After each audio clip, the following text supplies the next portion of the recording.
Hello and welcome to yet another episode of Make It a Double Double. Thank you all for coming back. If you've braved the winds outside, then more power to you. But we're all tucked up here with yet another wonderful guest. I'm sure you're surprised to hear.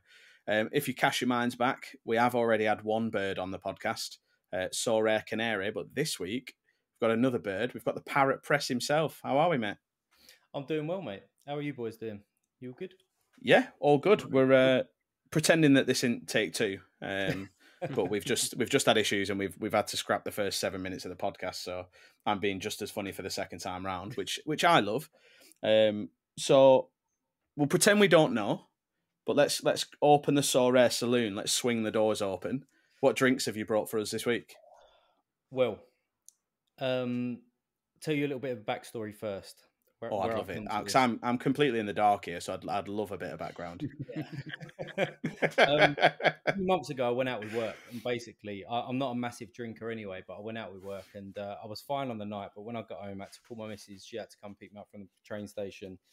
Was sick on the drive, and I made the conscious decision that from then I was going to really cut back and basically not drink. Because what I done was, I don't know if you guys have ever done it.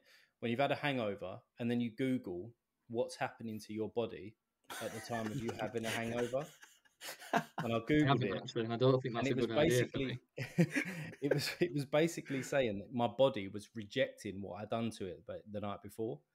So I was just like, well, that's a bit strong. So maybe I should actually listen to that and sort myself out a little bit. But since then, I've not really drunk. I didn't really drink over Christmas. And when I did used to drink, or when I do have a drink, it would be a beer or a glass of wine or something like that. But tonight, boys, I thought I would treat you on this Sunday night to an Irish coffee. So a little bit of whiskey. Insane. On a Sunday, bearing in mind, for those that are listening, we record this at about 8 o'clock on a Sunday evening. We've all got Monday morning jobs. That is insane. There we go.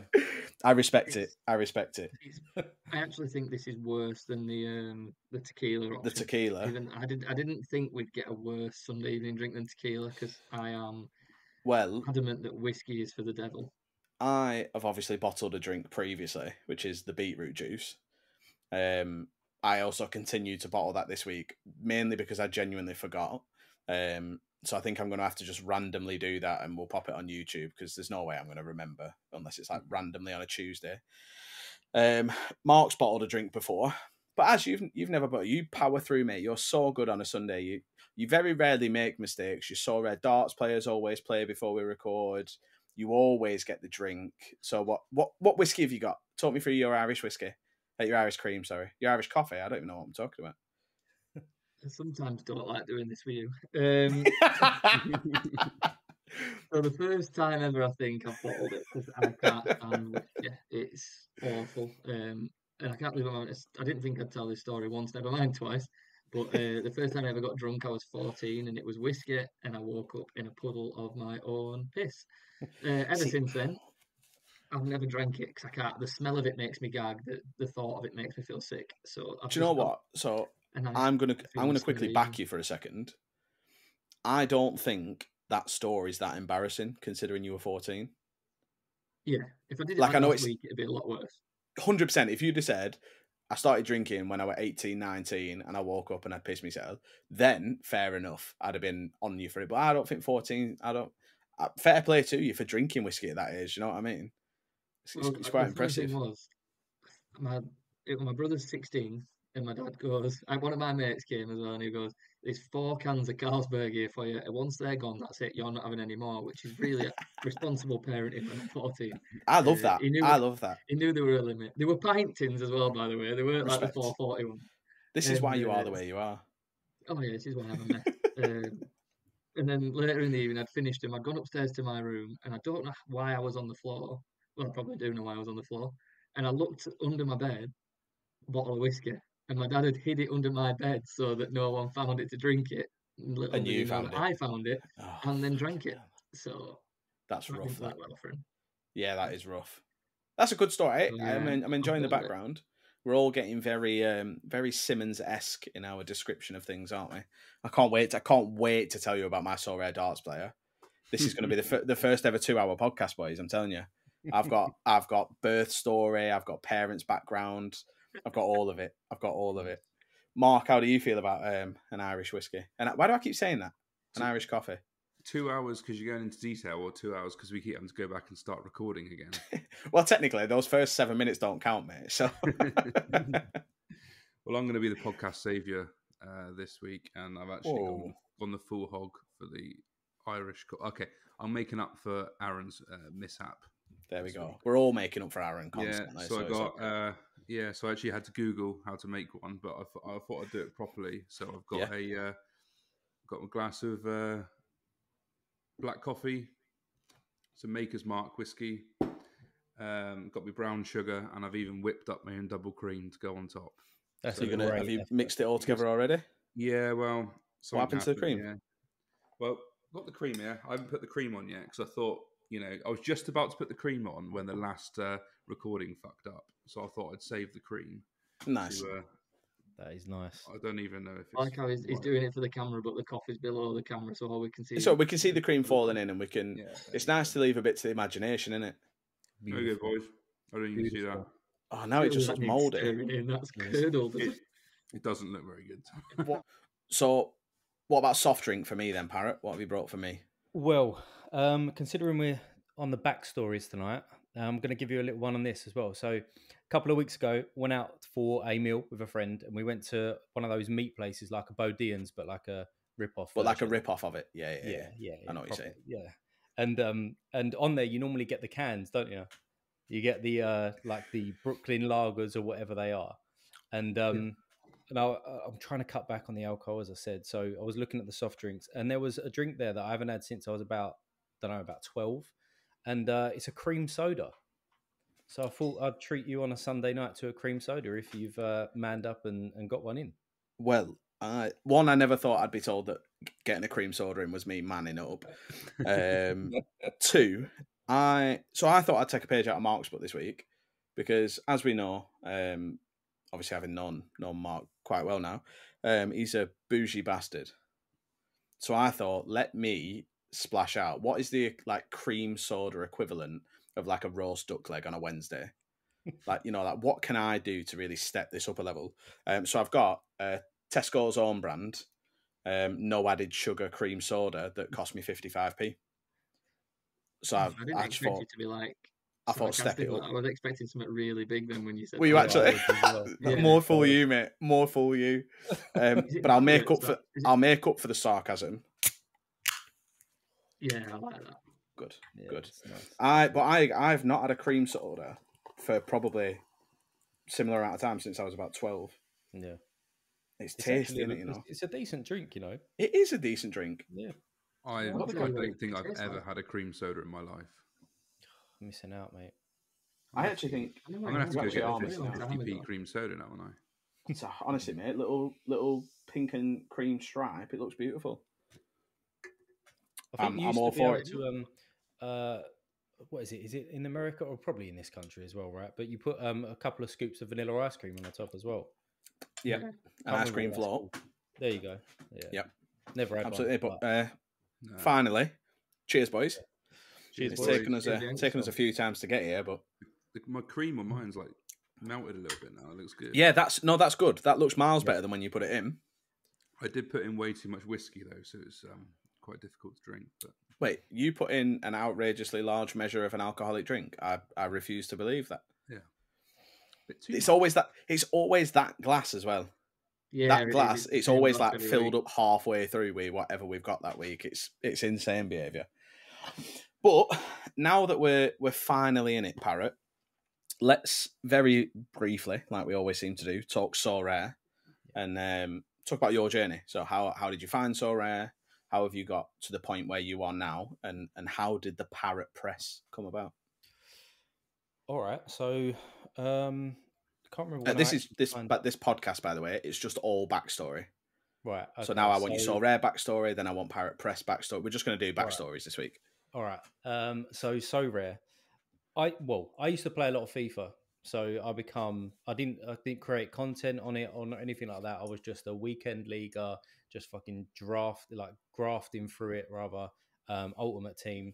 Used to watch probably, I'd say, 2 FIFA content creators, which was Run the Foot Market.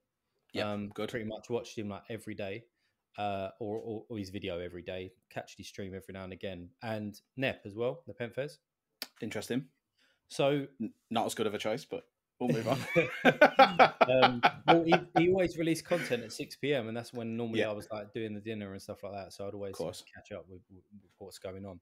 And then he kept mentioning Sorare every now and again, and I was just like, what the hell is this? Googled it, and that's when I say Googled it, I YouTubed it, and that's when the first video come up was then Nellis. So I watched that, and don't get me like, it was a decent video, but it's nothing on what he's doing now, right? It was for sure. Kind of like talking to the camera about what it is. So I'm trying to pitch together about crypto, NFTs, what the hell all of this stuff is, because I ain't got a background in that. I have no idea what any of that stuff really is. I've heard of Bitcoin. Same. That was it. Honestly, that's exactly where I was as well. I'd never heard of ETH. The most I'd got into is that, what was it, like Sheep Coin or whatever it was, that stupid fucking dog. And that was just a piss take. Shiba Inu, is it? Yeah, that's all I got into. I don't fucking know, help me. Still don't. Nothing. So from there, then started to Google a few things and started to think maybe this is something that I would be interested in. At the same time, so let me take you back even further, right? Yes. I used to create. So I kind of still am, I suppose, singer-songwriter. So back in the day, used to be in a band. We had kind of moderate success in terms of like being signed to management labels and stuff like that. The same management label as Jessie J, Ellie Goulding, Rita Ora, that type of label, like a pop type thing. And so you were a band you were a band of pop princesses, by the sounds of things. Basically. Yeah. I'm fucking all over it, mate. Give me some songs.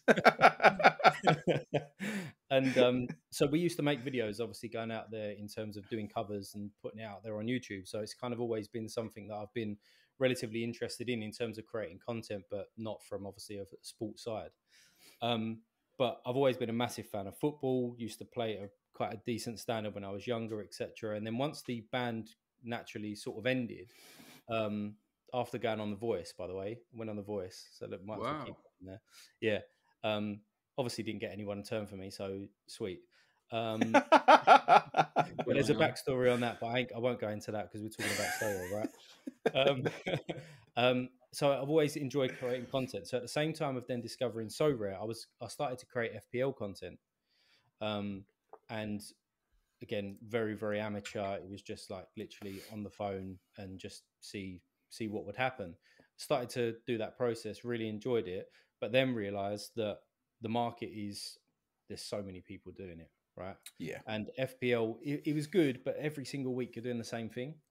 It's just who's injured or whatever, and you can only make that really one transfer. Or when you're playing your wild card, I take a -4? Like, how often can you say that thing? Yeah, exactly. And then I started to get into Sorare, basically. Content didn't come until like a year after that, or about 6 months after that. And bought a few limiteds, or played with commons for a couple of weeks first. Bought some limiteds that were literally atrocious. Didn't know what I was doing. And then from there, just hopefully got better and better at the game. 6 months after that, I was like, well, I might as well just pick the kind of camera up again. Music stuff for me was on the back burner then. And it was something that I was kind of enjoying. And then the Parrott Press come about, really. The first couple of videos I watched back a few weeks ago, and it's pretty bad. I mean, I've not come on. I feel like I've come on a long way, but I'm sure that if I watch it and I'm still doing this in like 2 years' time, I'll be like, they're dog shit. But it was literally something to fill the time. And none of my mates play Sorare, and none of them really want to. So it was a good chance to talk to people out there. Get on Discord, create some videos, see what comments you got back, and here I am, really, on your podcast. Nice. So the pinnacle. So you've made it. You've made it now. You're taking my podcast virginity. Three lads taking my virginity. We'll look back on this in 10 years and be like, how the fuck did we get him on our podcast? That's mad. How have we got him on our podcast? It'll be the other way around. I'll be saying, we'll try and now just sold out Wembley.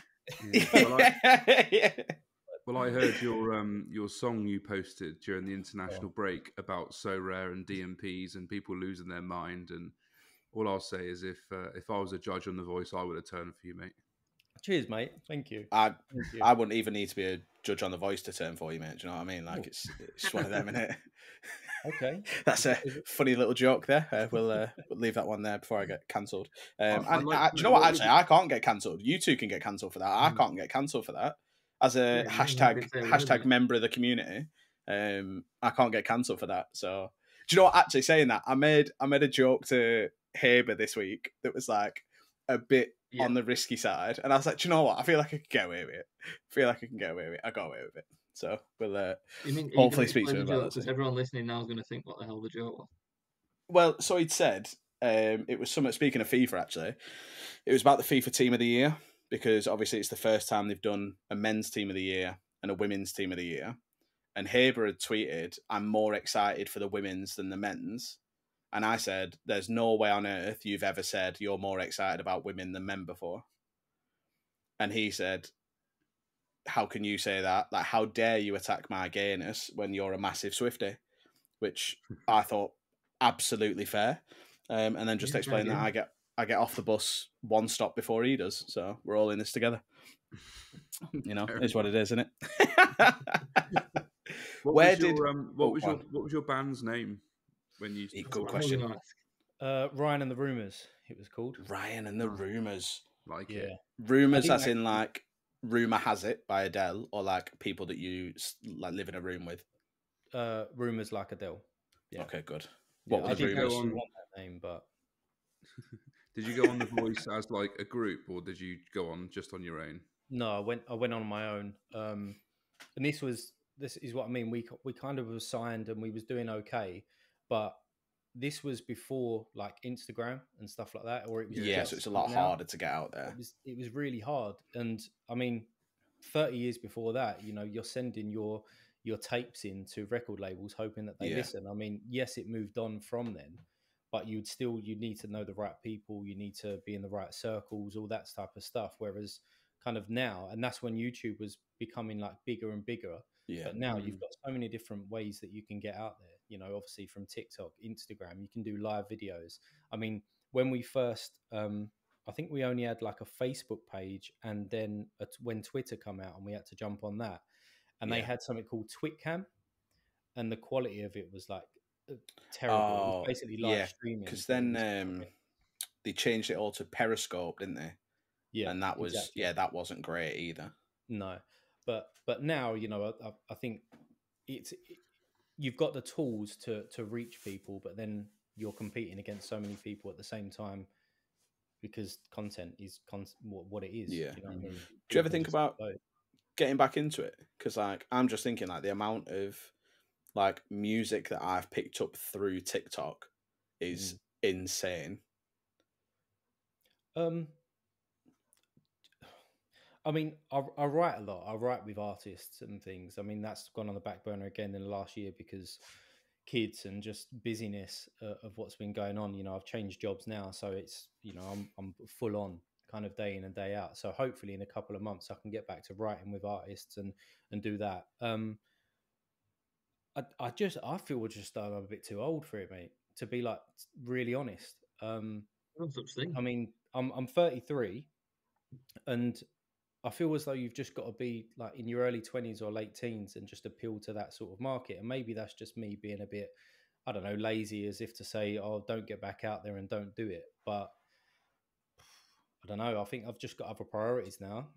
Yeah, that's fair. I mean, if it helps, take that as shit and old. So if you're good and old, you'd be all right, mate, because they're somehow fucking still going. Pretty sure there's only 2 of them left in there. I don't know what's fucking going on. Problem is, they were kind of a little bit of a big deal when they were like 19. Do you know what? How? They're awful. Because you've got, when we're talking about English like boy bands, you've got Westlife, or like British boy band. Not British, they're Irish. You know what I mean? Westlife, massive, unbelievable, banger after banger. Blue, unbelievable, banger after banger. 5, the only ones to actually crack America, unbelievable. Blazing Squad, magic. Do you know what I mean? Fucking Kenzie from Blazing Squad. I'll meet you at the crossroads. God, give me some. Bring back Blazing Squad, man. Bring back Blazing Squad. This is now officially not a Sorare podcast. No. It's Let's Bring Back Blazing Squad podcast. And this is the official. This is where it all starts, guys. I can't believe this is the journey we're going on. I'm excited.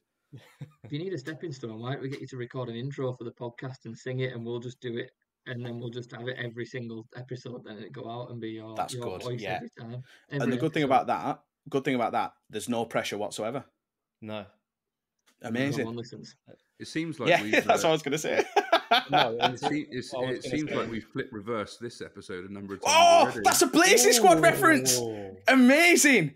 Yes. This is what I wanted. Get in. We've got a fan.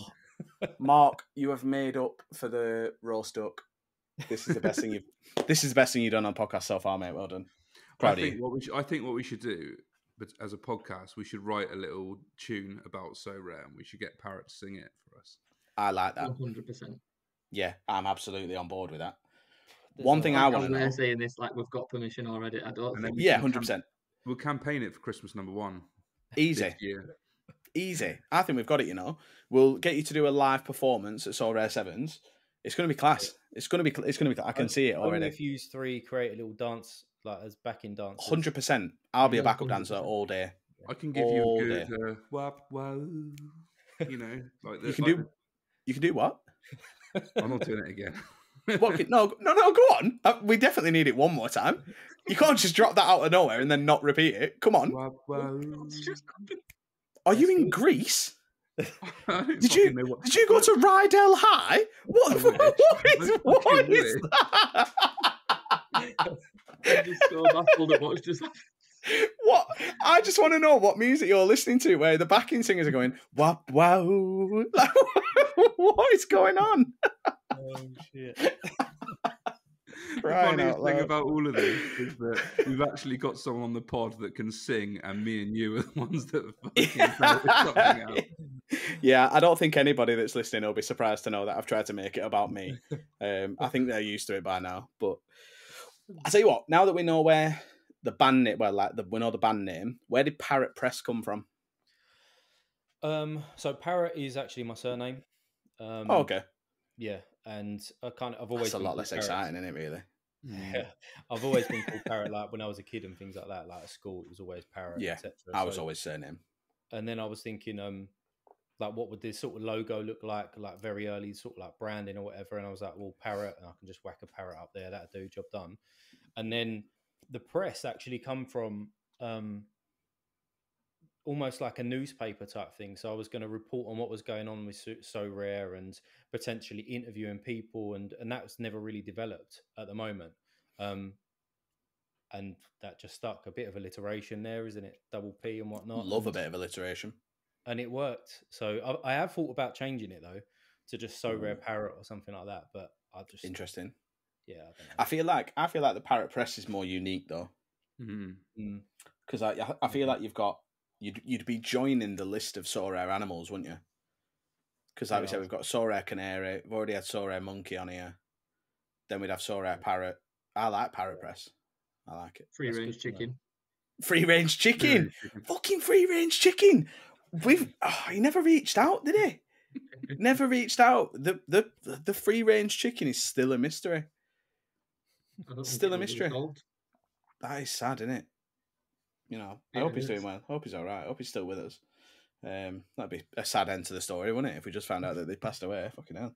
I don't know why I took it down that road. Crying out loud. I can only apologise. I can only apologise. But speaking of other things that are dead, my game week, boys. Crying out loud. I wanted to address the African Cup of Nations. So I decided 2 months ago I was going to target AFCON. I was like, there's a couple of teams out there. I think they're going to do well. I can make a decent little stack. Like I reckon I can make 2 stacks for 40 quid. And I reckon I can do all right. So I got a Morocco stack, which consisted last game week of Bono, obviously the keeper, Aguerd, Saiss, Amrabat, and then Nasiri. Looked at the time, there were about... In fact, I think actually when I looked at it at the time, there were only AFCON games that week. So I was like, I'm laughing here, absolutely laughing. And then I threw it in the group chat a couple of days ago before the games and said, I can double my money. Should I take the profit, or like this stat could win it all? Should I go and try and win it all? I went to try and win it all. I didn't even finish in the rewards. I got 348 points and finished 166th because Juventus ended up playing, Sporting ended up playing, Atalanta ended up playing, and I got absolutely fucked.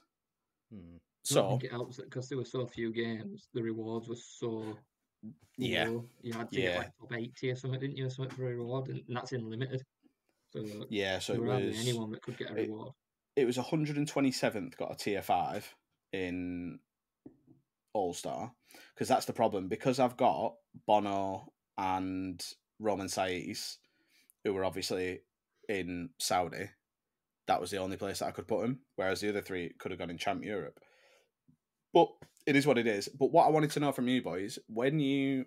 Obviously, I don't even know how often you do it, because we've never really talked about it before, like planning for a specific game week, like a significant way in the future. Because like, a lot of people will go with like your cap cheats for like this week or whatever. But if you were to target a specific game week a couple of months in advance, are you aiming to win it all, or are you taking that profit if it's there?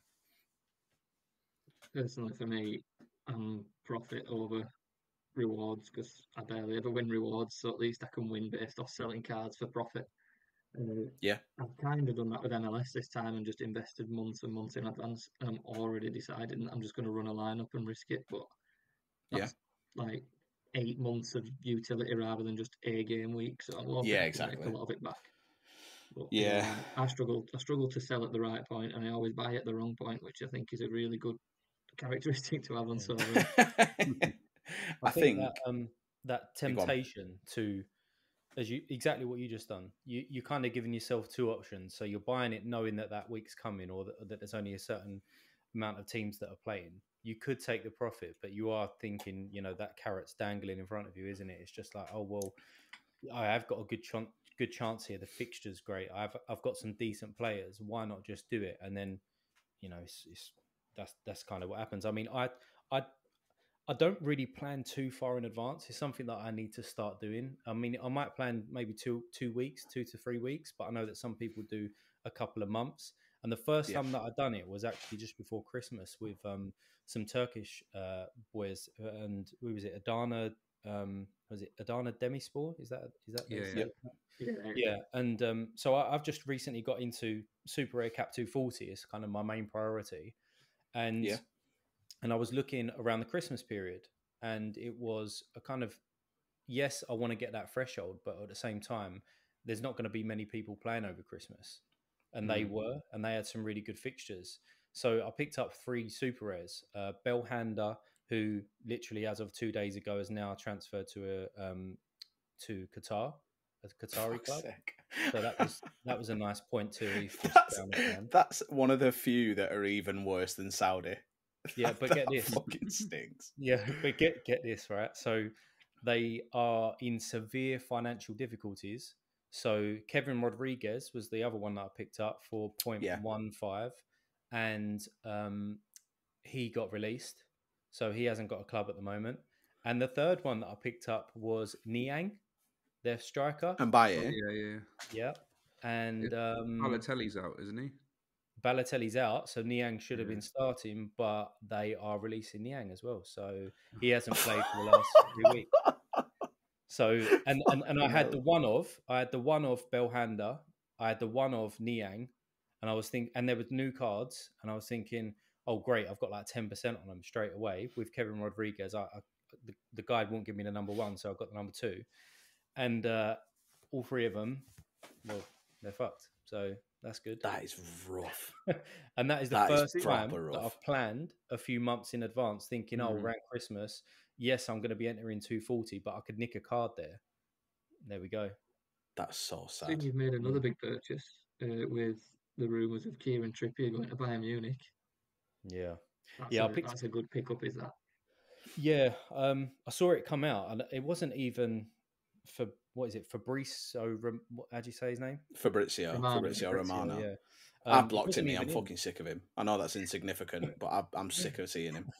It was another guy, and I don't even know his name. I mean, I follow a bunch of like these people, as everybody does on Twitter, to get the transfer news. But yeah, it come out, and literally within 30 seconds, I saw that, was it Basilbot or Sir Hiss, one of the two, had one in there, and I picked up some really shit cards, like tier 5s, in the last few weeks, and I just whacked him in there with a little bit on top, and then he's in. So hopefully it pans out, because there's a little bit of doubt around that at the moment. But I think it would be an amazing move for Trippier. I know some people were saying that, oh, he's going to miss out on some sets and he's not going to be as good there, but he's shared sets no matter what club he's played at. So he's going to take some. And he's going to be playing with one of the best headers as a number 9 with Harry Kane there in a dominating side. Dominant team in the league, yeah. What's to go wrong, you know? Yeah. Although I say that, but look what story I just said. So was it David Ornstein that you saw the news from? It might have been. God knows. I don't even look at the handles. Fabrizio has got posters and pajamas of David Ornstein. And that's who he wakes up in the morning and wishes that's who he could be. Who do Bayern play at right back at the moment? Is it Lima? Is it Conrad Lima? Yeah, they've got Mazurai as well, haven't they? And Mazurai, yeah. Obviously, he's away at the minute. Listen, I've got 2 very important topics. In fact, actually, first thing, I saw someone on Twitter say, is Harry Kane just building this, slowly building his stag do over in Munich? Because they're fucking signing Eric Dyer as well, aren't they? So it's just like all his best mates signing for Bayern Munich. It made me die that Eric Dyer was in the squad today, so he was on the bench, and they lost. Insane. And they lost 1-0, didn't they? Yeah, well, because that's another thing, isn't it? Because Leverkusen won in the last minute, didn't they? Yeah. They, I'd love to see them win it. I like that Leverkusen team. I would love to see them win. I like to see Xabi Alonso do well, obviously. Yeah, of course, because Liverpool and that. Now, I saw a tweet earlier, and I wanted to discuss this as a general topic with you boys. But someone said about a certain type of potato that was horrendous. Oh. And this is all from you. So listen, so the tweet was basically. Glad you brought this up, because if you didn't, I was going to ask you. So someone said chippy chips are bottom tier and shit, and I finally have found my people, because chippy chips are bottom 5 versions of potato that you can have. They're thick. They're always greasy. They're shit. There's too much potato, not enough crisp. That's not good. That's not a good thing, though. Do we need because you're already having... Do we need to clarify what chippy chips are to people? Yeah, because you sound like you're talking to a child. What? Do some chippy chips, like the way you talk. Like I've never heard of them called that. It's chips from the chippy. Chip shop chips. Not like, you couldn't even say it. Easy for you to say. Can't got your tongue, fella. Chip chop chips. Yeah, that creased me. That 15 minutes I had to cut out that. No, as much as I appreciate you as a person, Adam, that is one of the worst opinions you've ever had. It's got to be one of the worst ones. So what I want to know, Adam, is how are you ranking your chips from 1 to 5? Listen, this is a much more serious conversation than you think you've started. Because if we're getting, I don't think if you just ranking chips, then your classic fry is top of the pile, comfortably top of the pile. If I have to pick a specific, Five Guys Cajun fries are elite and unrivaled. But I don't think you can just narrow potatoes, being the versatile creation that they are, down to just chips. All right. Okay. So rank your potato. So what I'll give you, because there's about 30, and we're not getting into all 30. I'll give you my top 3. Number 1, clear as day, hash browns.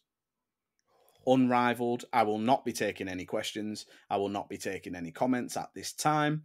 All comments can be referred to the press department. Thank you. Number 2, everybody's favourite. We've just had Christmas. Give me a roast potato. Give me a roast potato. You've got that crisp. You've got the fluffiness if they're done right. And then, if you got a real little treat, you get one of them that's like tiny and it's all crisp with just a little bit of potato in. You fucking won. If you get one of them at Christmas, you've won. You've absolutely won. Number 3, it's a bit more difficult, isn't it?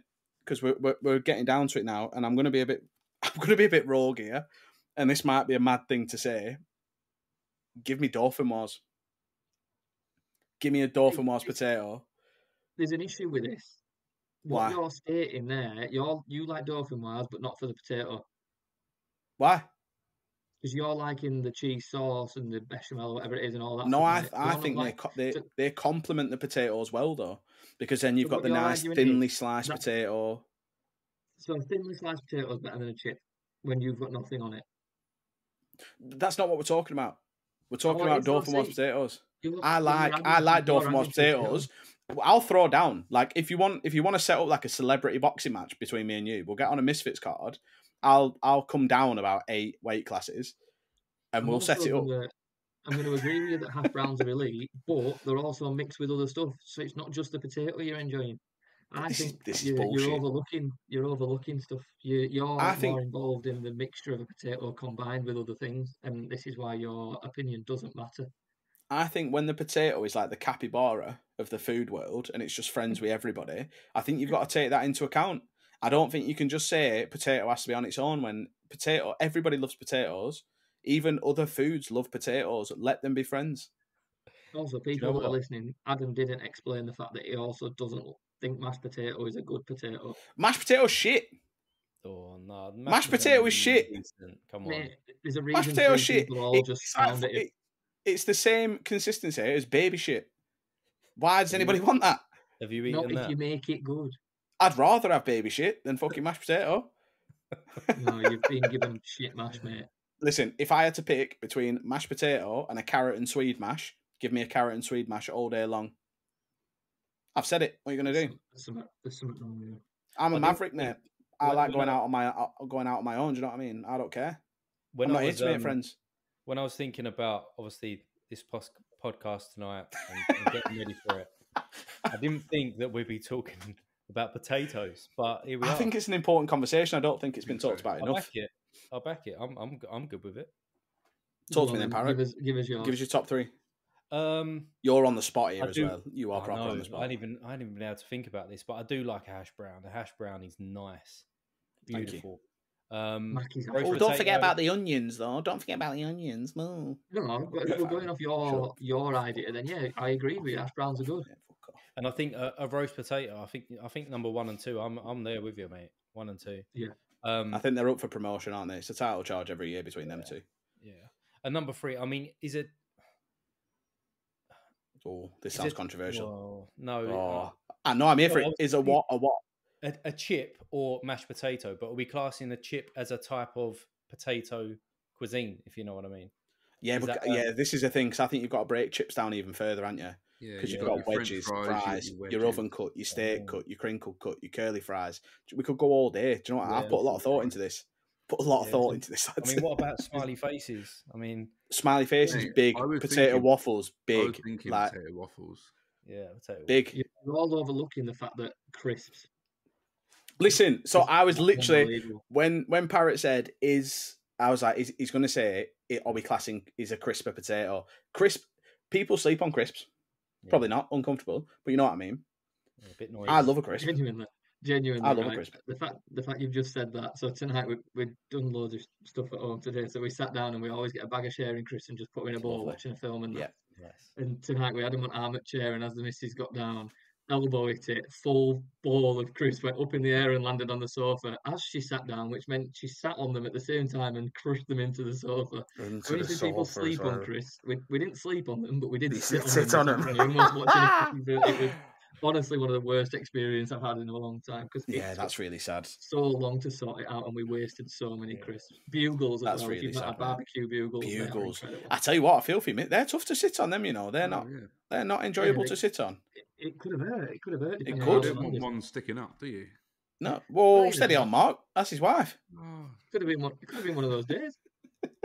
Or the one day that happens every now and then. Yeah, I was going to say, you can't say it's one of those days. You know, listen, lads, you know when you just have one of those days where you sit on a bugle that's pointing upright?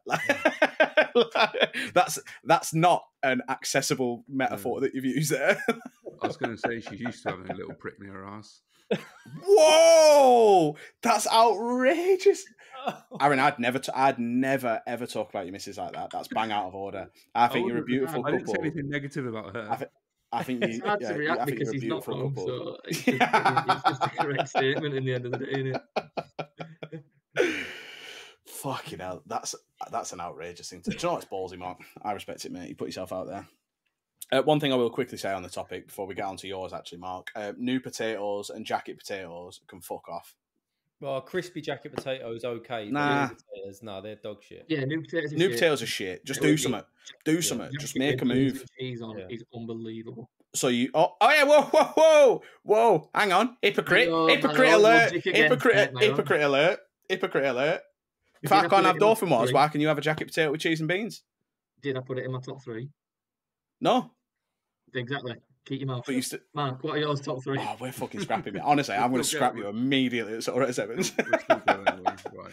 We need yours, mate. This is an important topic. Right. The people need to hear our opinions on this. Number 1 for me is roast potato. It's a staple in it. Absolutely love it. But they got to be like slightly overdone, if you know what I mean. Yeah, for sure. Yeah. Real crispy, you know. All that almost too much, like borderline too much crispy. Yeah.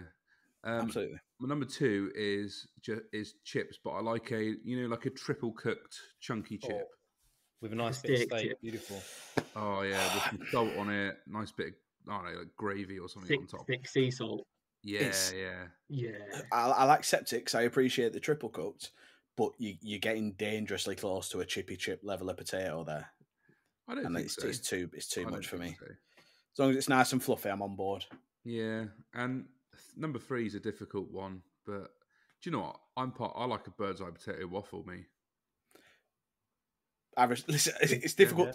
You know, it sounds funny from the man who had quinoa and roast duck last week that he enjoys a bird's eye potato waffle, but the duality of man, Mark, do you know what I mean? It shows get you a man who can do both.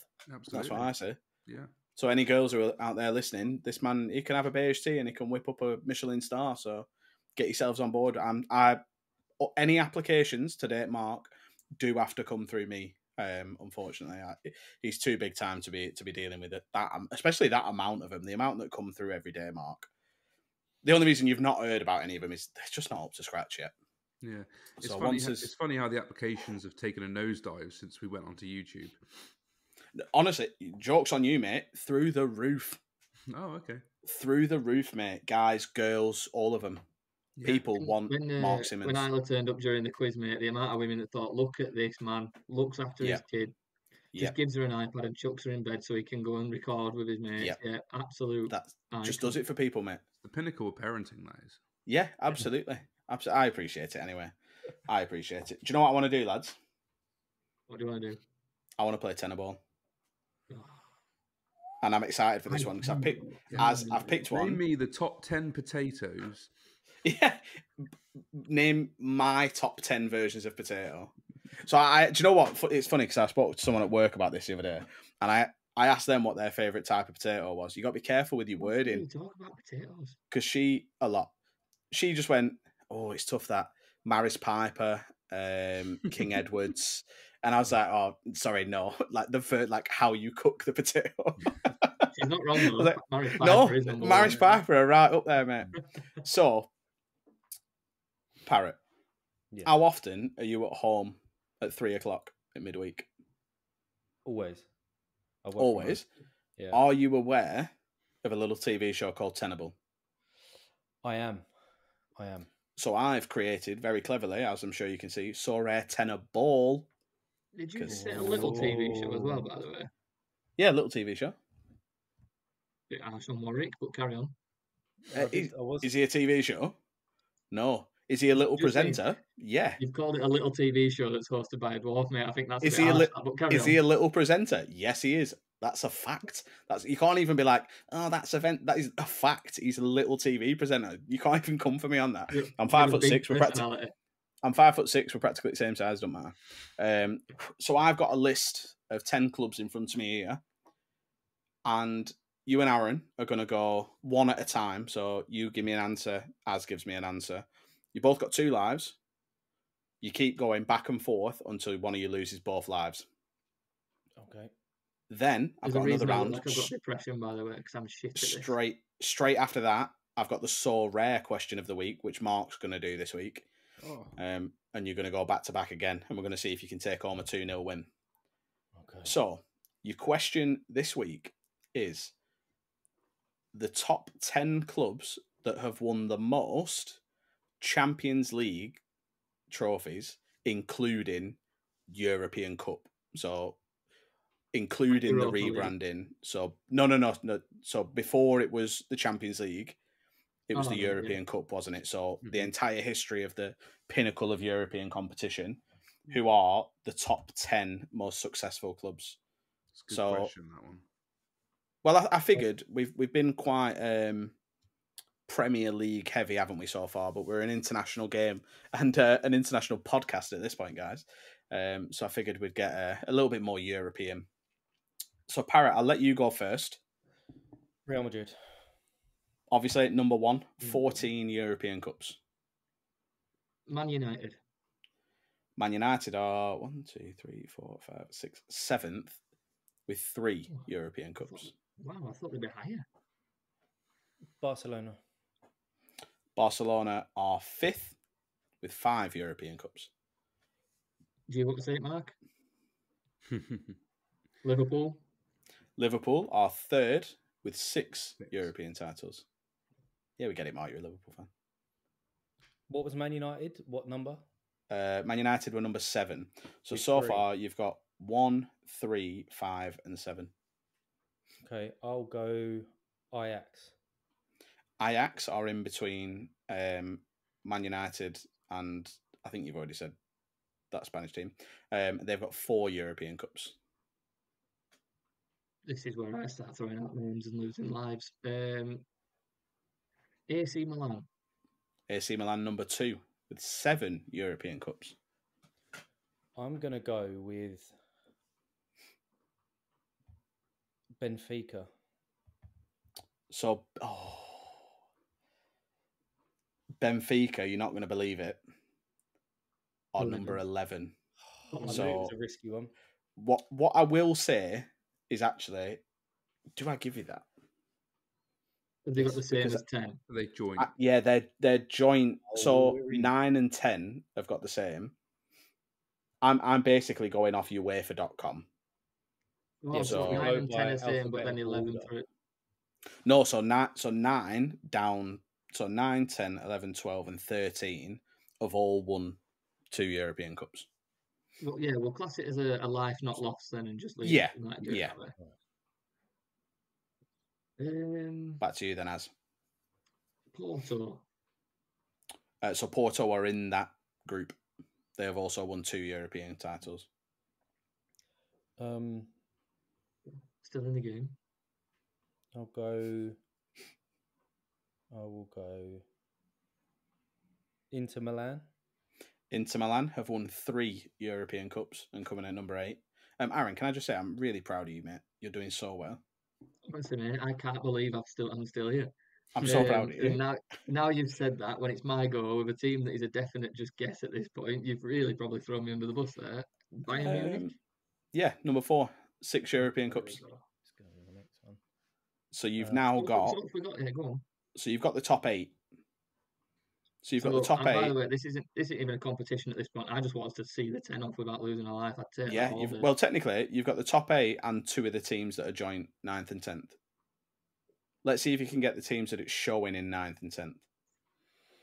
And these have how many European Cups? So we're still on 2. Okay. I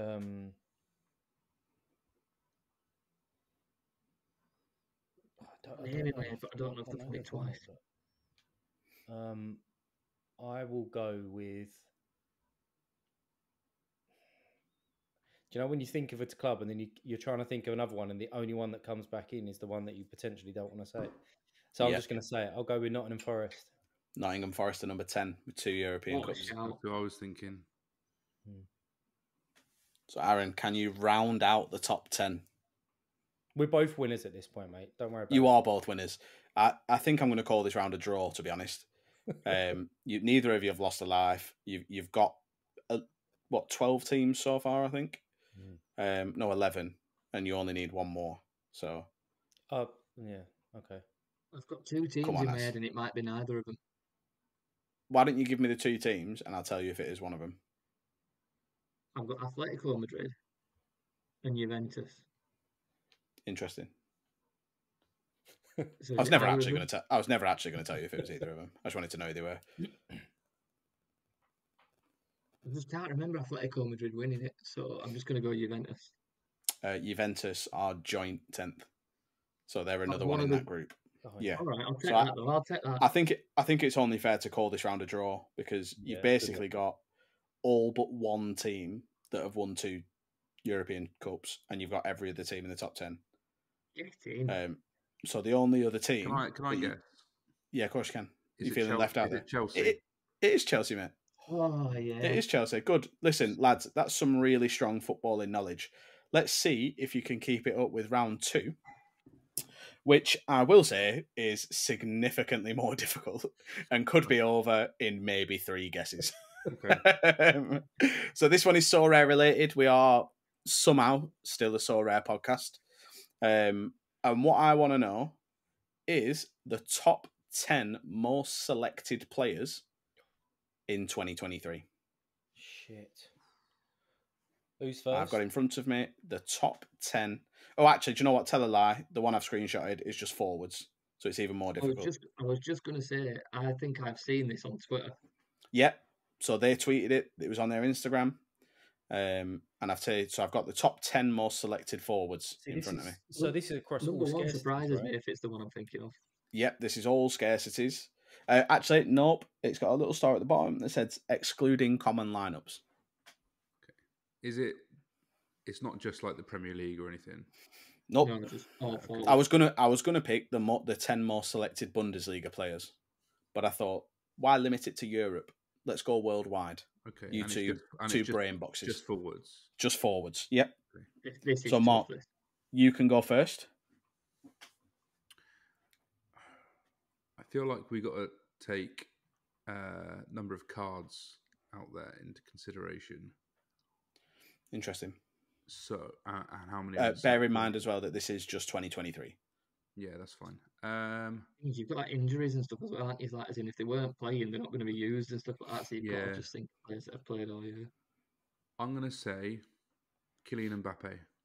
Kylian Mbappe is number 5. He was selected 58,000 times. That's mad though, because he's more expensive. He's mad expensive. Yep. Yeah. So I was trying to think of like the decent players that are cheap, as opposed to. I was surprised to see him. That's why I'm not surprised to see him 5th. Like if anywhere, like I was expecting him to be like halfway to bottom. Oh, Jesus Christ! And this is all of 2023, yeah. Yep. God, this is tough. Have I ever owned any of these cards? Don't think so. Oh yeah, 1.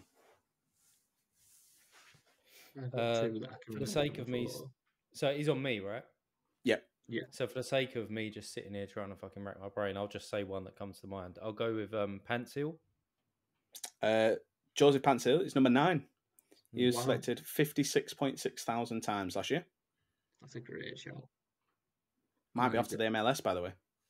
No, it's, Yeah, I've seen that. he was, but they come out today and said it's shut down. Or is it not? Oh, Oh, interesting. wow.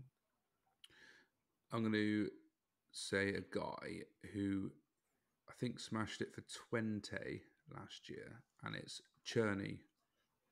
Vaclav, Vaclav Cherney. my favourite player of last year. Unfortunately not, mate. He is not in the top 10. I'll go with Berghuis from Ajax. Also not in the top 10. God, this is tough. I'll say Yeah, it's a tough one. Dusan Tadic. Number 1, 70,000 times. Yeah, that's a great shout. I'll go with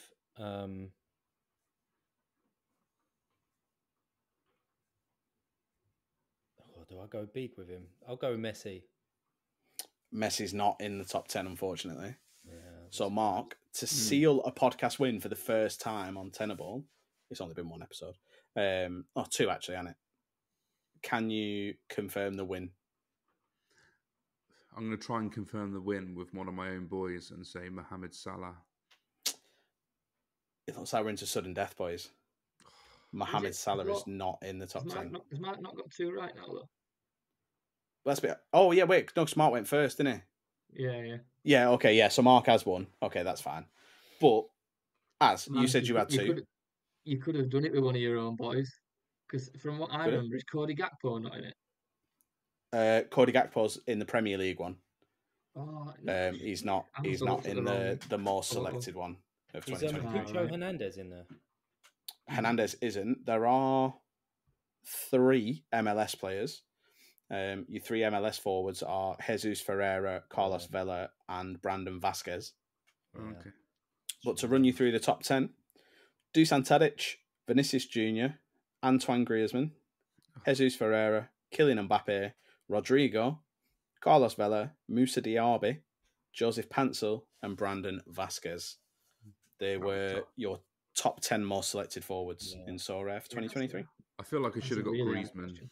Yeah, definitely. I Yeah. think once you know that Mbappe is in there, I think Griezmann and Vinicius are probably going to be in there. But it's tough, man. Like you said, they're so expensive. I'm surprised to see those in there.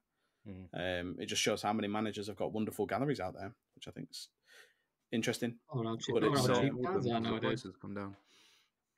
Yeah, middle of 2023, they were still quite expensive, though. Yeah, that's true. Yeah. Plus, Vinny was injured for a lot of last season, wasn't he? So I was surprised to see him. He's on there. Yeah, I suppose if he gets entered more in 1 week than any other player, it's always going to creep him up, isn't it?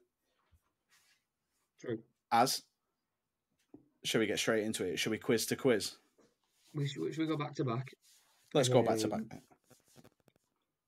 Yes, it wasn't a very good week for darts for us or Quinny. Quinny went with Camelo from Rayo Vallecano, who dropped a 36.9 stinker. Oh, I could never imagine putting him in a lineup. Do you know what I mean? Yeah, imagine doing that. We'll talk about that soon, by the way. Is it Enes Ünal? Is it his first name? Enes Ünal. Yeah, the Turkish boy. He got a 64.9, so he's on 101.8 at this point. So nice. With a big score, yeah. Could easily do it. DMP. Who was his last one? Parejo. Oh, shit, yeah. Didn't play. He either, because I haven't checked this, he either hasn't played yet, or he didn't play at all, because his score was 0 from what I saw. Either way, he's got an 101.8. Let's have a look. Girona are 3-1 up currently, just if anyone cares. Villarreal played yesterday. Yeah, so he just didn't play. Let's have a look. No, wasn't DMP. in there. Yeah, wasn't in the squad. Intéressant. Dropped to 101.8 big Quinny. What we happy with that. Nice. We went with Camelo, which was myself, so he got the 36.9 again. Marc went with Joaquin Anderson. Joaquin. And he got 20 or 25 or 24 or something. 23.8 specifically, because Arsenal absolutely pasted him, didn't they? Yeah. And then you went with Thomas. Big Bob. Thomas, was it? And he didn't do too bad, did he? Were it like a 45? I did all right. Yeah, you got a 56.8. 56. So we got 117 between 3 of us. Absolute. We only just went bust with all 6 players. Yeah, we could have merged the whole lineup. Do you know what, right? How bad is this? So speaking of terrible lineups, my Cap 220 this week, do you know what, actually, it's got slightly better. But I put out a team that I thought was all right, and it got 228 points. 109 of those points were one player. Because you really want to talk about terrible lineups? Well, I was just about to say it, because I had a player in there who got me 12.8 points as my captain, and that was Alvaro Garcia. Absolutely. Big red card. Speaking of Rayo Vallecano, Aaron, how do you feel about that? We will do the darts teams in a second, but we need to discuss this. We need to address this. So if you didn't see it, Rayo Vallecano were at home against Las Palmas this weekend, and as confident as I was in my Rayo Vallecano stack, I decided to do a giveaway of anyone who beat me on Rivals. Will go into a draw to win a £5 player of their choice. Any player will just limited, whatever. So I stuck out 5 rares into this as well. So I had all the rare bonuses. I had Basically, 37 matchups. you were trying to con it, weren't you? Because you knew you had a rare stack, so all Ryo needed to do really was win, because you'd have that big bonus. I loved it. I loved the tactic. So I thought it was going to go well. All 5 players started. So they started with my bonus in 240 and captain. I started on 200 and something points. My 5-man team finished on 132.9. That's rancid, isn't it? That is absolutely rancid. My keeper got 21. This is all with bonuses. My keeper got 21. My captain got 31. Garcia got 11. Palazon got a 28, and Camelo got a 40. So 40's carrying it at that point. The funny thing is, when it finished, I took a screenshot and they were on like 168. So Haber tweeted me back going, at least you've smashed cap 140. Then Opta decided to take 36 points of a team that was already shit and got 132 points. So yeah, there was shout they out. Definitely right, just saw Haber's tweet. Yeah. Shout out to the 6 people that I beat, because I beat 6 people with this team. Me. One of them was you. How I beat you by 27 points, I don't know. Because I had Alvaro Garcia as captain, and I had pretty much the same team that you had. The best bit about it all is I still won my arena match by 0.2 points. So somehow I beat the guy in arena with 0.2. That's class. I love that. Yeah, I will be doing the draw for that probably tomorrow for the 31 people that did beat me. So. Yeah, so well done if you managed to pick 5 players that didn't just lose points in that game. In fact, if you'd have had 5 subs, you'd have finished only 6 points away from me. Yeah. So you could have had 5 subs come on that game and probably still win. Beat me. That's crazy, isn't it? That is actually crazy. So let's do you want to do these darts teams? Should we let Parrott do his first? Yeah, go on, Parrott. So to get this crystal clear with me, right? So is it by the L15s you've got to get to 180, or is it the scores that they get to get to? It's just the scores in the game. Yeah. You can pick any L15s. So any cap. Yeah. No cap. No positions. Whoever you want. I've gone for 3 players that their L15s equal 180, and they're going to score 180. Perfect. Just because I fucking can. All right. You absolutely can, mate. No one's going to try and take that away from you. So my first player is Paul Jolly from Auxerre, however you say that. Auxerre. Yeah, that's the one. So the right back there. Second player is Kramaric. Nice. Leicester legend. And third player will be Palacios at Bayern Leverkusen. Nice. Ezekiel. Yeah. He's a good player. I like him. Defender, midfielder, and a forward. There you go. Wallop. That's one of them that could easily bust if they all do the job, but they could easily just stink at the same time. That could go either way, could them? Yeah. Well, Paul Jolly's he's got a really he's got a tough match. He's playing Grenoble. My French ain't great. Grenoble, yeah, one of them. Yeah. And so it's a tough game. And then Kramaric has got a decent home fixture. So if he scores like a 35 and then a little decisive and an AA all around score for Palacios, there you go. Wallop. Nice. Easy. It's a good tactic. I like it. What about us, boys? Well, do you want me to go first? Because my player is going to do 0 AA but get a goal. So guaranteed 60. Yeah. All right. Go on then. It's Rise Healy, the new Huddersfield Town striker.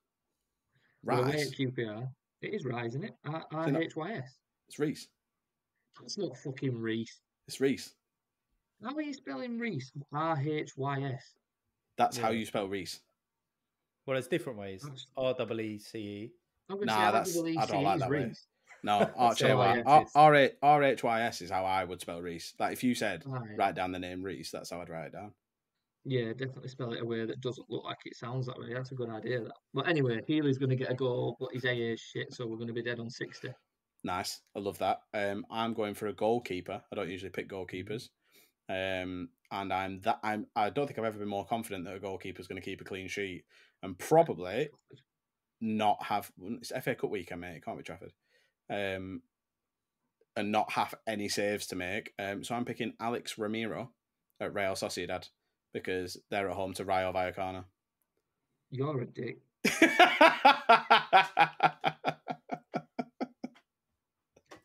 Yeah, you're laughing now. Wait till Real manager gets sacked this week because they all want him out. and they get a new manager bounce. Yeah, and they win 3-0 away from home.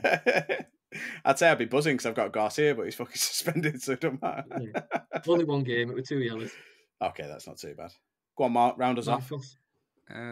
So this is game week 445, yeah. So I'm just double checking that my guy's playing, and he is. And believe it or not, Aaron, he's actually playing before we record, which would be great. Do you want a bit of narrative behind it? Do you want the usual? Oh, I'm desperate for it, mate. This is the backstory podcast. Yeah, so the guy I'm picking, a few people might know him. He's a young English centre attacking midfielder. He's got good prospects. Very good player, actually, I think, as far as I know. He's got a good matchup. Don't really know what else to say. He seems to get okay scores. So the player I'm going to go for is Bellingham. Job Bellingham. Oh, Job Bellingham. Yeah, he's supposed to be all right. Apparently, he had a fucking stinker yesterday, by the way. He did, yeah. They lost 1-0.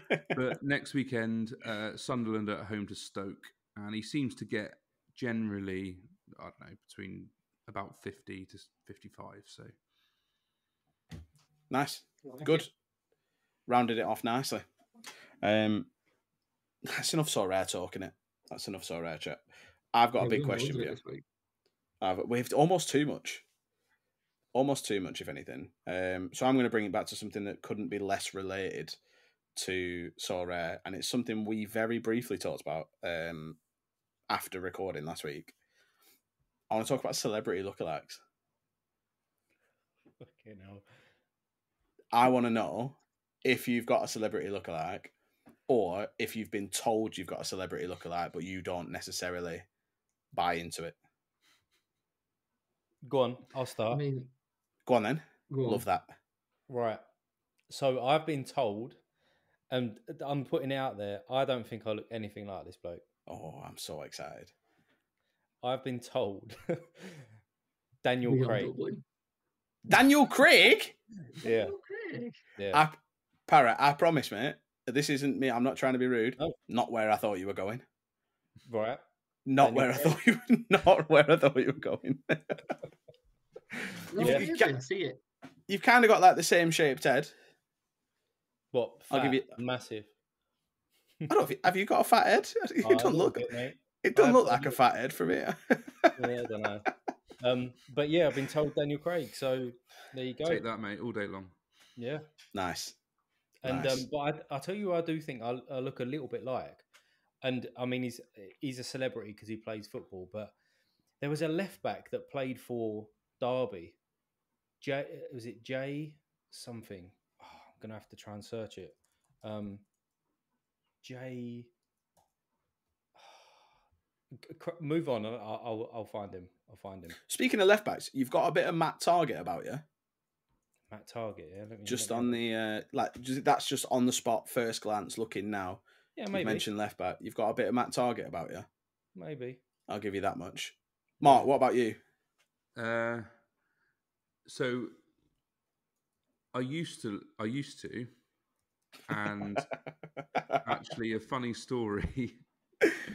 When I think I was 20, 21. About 30 years ago now. Yeah. On a night out, a group of girls stopped me because they thought I was this person and asked me for a photo. Whoever this is, I am desperate to know if that photo still exists. No, I mean, I would love to see it, because you remember the story I told you where I projectile vomited over KFC's window? Yeah. Same night. Yeah. That. So I would love to see this photo. But right, there's two reasons why I don't look like this person now. Right. Classic Mark. The first reason is this person's now dead. Respect. Right. The second reason is because I'm probably about 3 stone heavier than I was. But Do you remember a TV show called Glee? Yeah. Corey Monteith. Oh my god, I know exactly. I fucking see it, you know. I actually do see it.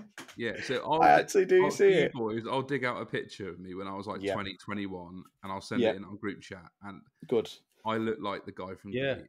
We'll make some side-by-side comparisons. Mm. Yeah, I see Corey Monteith, you know. I respect that. I see it. What about you, Az? I've never had one.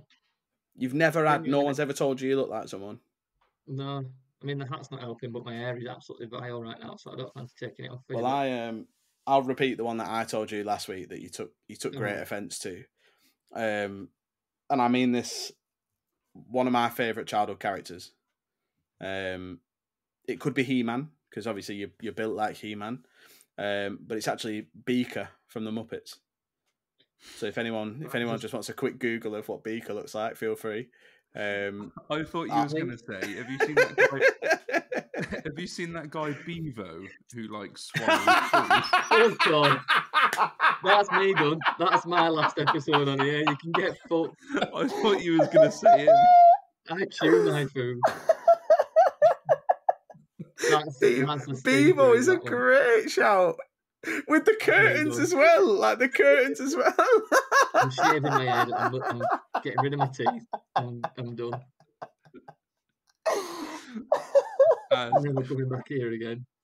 As I know you set up the TikTok. You got to do a Bevo style video.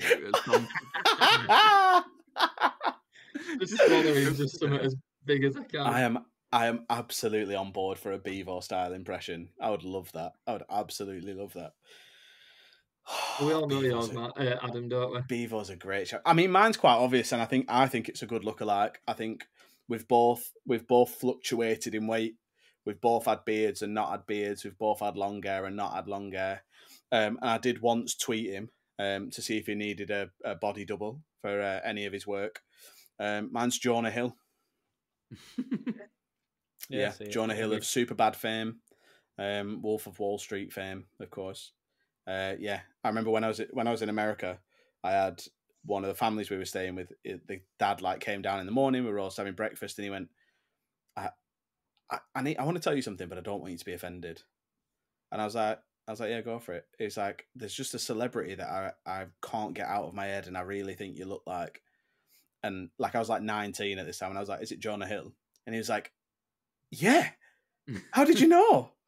And I was like, "I get told I look like Jonah Hill all the time." He's meant to be a bit of a prick, though, isn't he? Oh, he's supposed to be a massive prick. He got cancelled last year, didn't he? Really?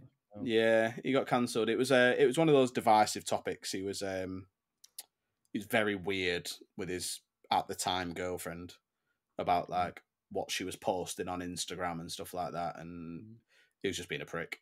Yeah. Didn't my lookalike used to date Taylor Swift, Adam? Corey Monteith. It was always a rumor. I don't know if it was ever confirmed, but they were both. Oh no, I can confirm it. Can you confirm it? Yeah, you can confirm it. Yeah. That's when I was his body double. Did you? So now that we're talking about Taylor Swift, this is like a football related thing.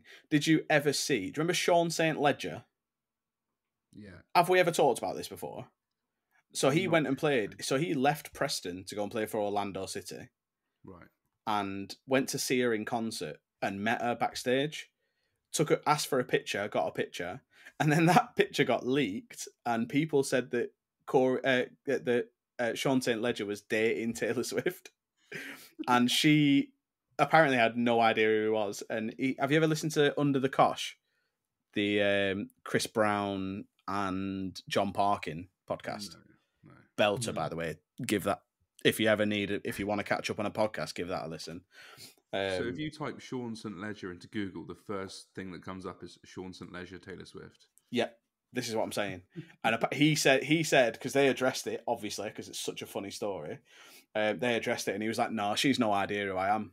I saw her backstage at a concert, took a picture, and I thought, yeah, let's run with it. That's quite funny."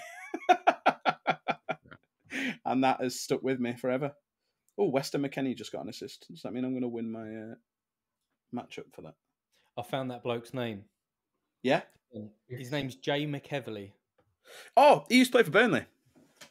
Yeah, you have got a bit of Jay McEverley about you. Yeah. We had Jay McEverley on loan from Blackburn, and then he broke his leg.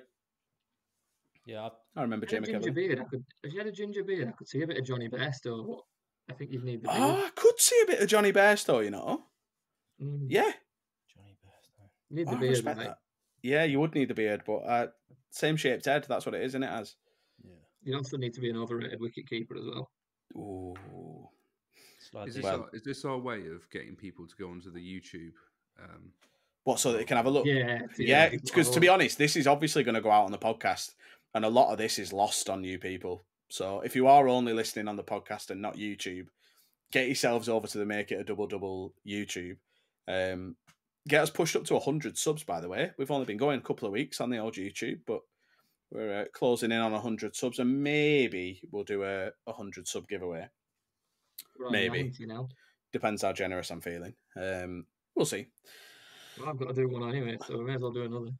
Yeah, very true. Do you know what? I don't actually have any cards that I can give away at the minute.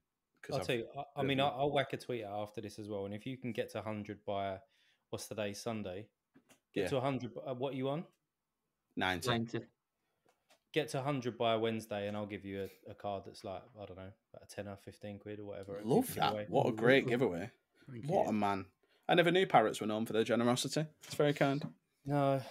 Well, my gallery's falling to shit, so I might as well give it away. It's not one of you boys from Turkey, is it? Yeah.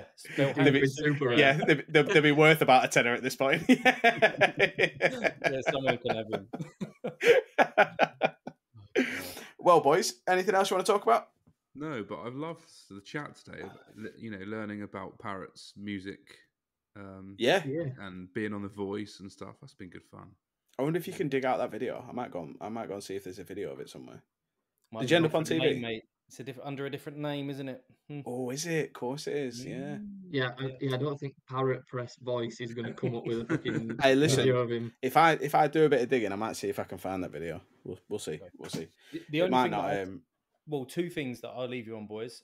One is I'm absolutely buzzing for the return of the MLS, like Sorare wise. I think the MLS is the best league in Sorare. It is mental. Big. There are some random scores. There's different clubs that do well, like year in and year out. It's not the same clubs. Or at the moment, LAFC is doing okay. Philadelphia, but give it like 18 months, they'll probably be like towards the bottom of the roster or something stupid. Yeah. It changes. There's some outrageous transfers. The defense is just terrible there. But then when you get a clean sheet, like you can clean up sort of. I just think it's amazing to watch. That's what Laird was saying the other week, wasn't it? That it's like the chaos of it, and they don't want super teams, like they want the level playing field. Yeah. Do you know what I'll say about MLS? I think you've got your highest like concentration of good cap players in the MLS because you more regularly get players that will score like negative AA one week and then fucking 90 the next week. Yeah. I remember I had who's the fullback at Nashville? Lovett. Yeah, Daniel Lovitz. Mate, he was Lovett is I've had his Super Air for about 18 months. I love it. It's probably my best card. It's probably the card that I've got most attachment with. Love him. Yeah.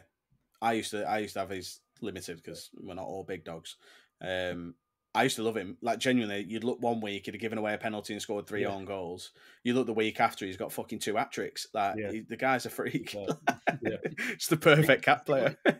Best thing about MLS as well is the home fixtures are so favourable.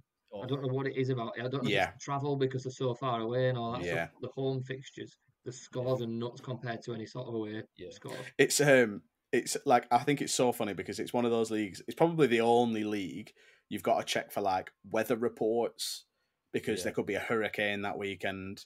You've got to check what kind of pitch they're playing on because half of the team refuse to play on turf. Yeah. It's actually, do you know what? Yeah, I love the MLS as well. Yeah, that's a good point. Love it. Long live the Houston Dynamos. No relegation huge for your Sorare players as well because you don't have to worry about them dropping down. Massive. So even if you're having a bad season, the problem is that they could go from the MLS to like the fucking Peruvian second division. They go anywhere and everywhere. Yeah. Most shit teams have got like that DP that's unbelievable. That you know for a fact, even if they finish bottom, that guy's still going to be playing in that league next year. Yeah, 100%. Yeah, definitely. And then the other thing to leave you on is I don't want to sound all wanky and everything, but but this podcast is the only other podcast that I actually listen to other than Sorare Data's podcast. So I'm still catching up on all your episodes. So it's been a pleasure to be on here and chat with you guys and to obviously meet with you and everything. So just a keep up the sort of good work, really. As I said, I don't want to sound all wanky in that, but I love this podcast. So pleasure. I'll send you that tenner later, mate. Thank you for that. Yeah, right. Good. We'll love a good bit of positive press. Positive Parrott Press. There we go. Yeah, where can people find you, mate?